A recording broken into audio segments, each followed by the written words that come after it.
Sévère condamnation au tribunal de Mostaganéon contre une activiste.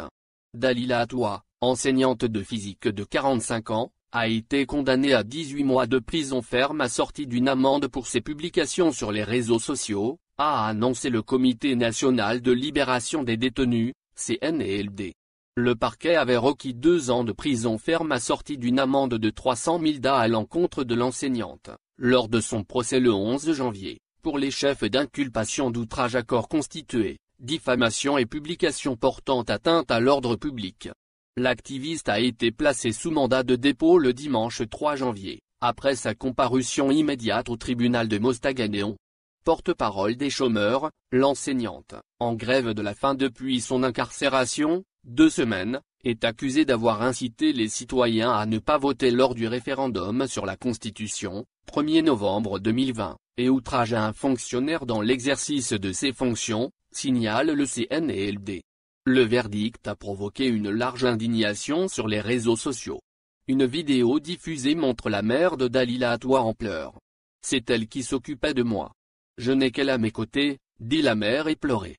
Militante du mouvement populaire, Fatma Boufenique considère que la condamnation de l'activiste s'inscrit dans un processus d'harcèlement depuis 2011 par ce système. Dans le mouvement des chômeurs, Dalila Atoua est un leader de la trempe de Tahar Belaba, qui s'est exilé, et de Gasmi Moad, sous les verrous à la prison d'Adrar. Mes pensées vont à sa maman. Dalila a fait son choix, elle l'a réaffirmé haut et fort lundi 11 janvier et savait qu'elle risquait de payer cher sa détermination pour ses convictions. Depuis le 3 janvier 2021, elle est en grève de la faim et on risque de la perdre malheureusement, s'offusque Madame Boufenique dans un post sur sa page Facebook. À Mostaganéon, une autre activiste, Touria Belgoul, a été convoquée hier par la police.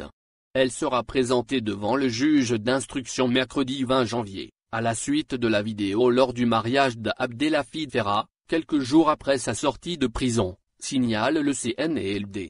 Il est à préciser, par ailleurs, que des procès de manifestants du mouvement populaire ont été recensés par le CNLD. À Oran, 14 manifestants poursuivis en justice ont bénéficié de la relaxe.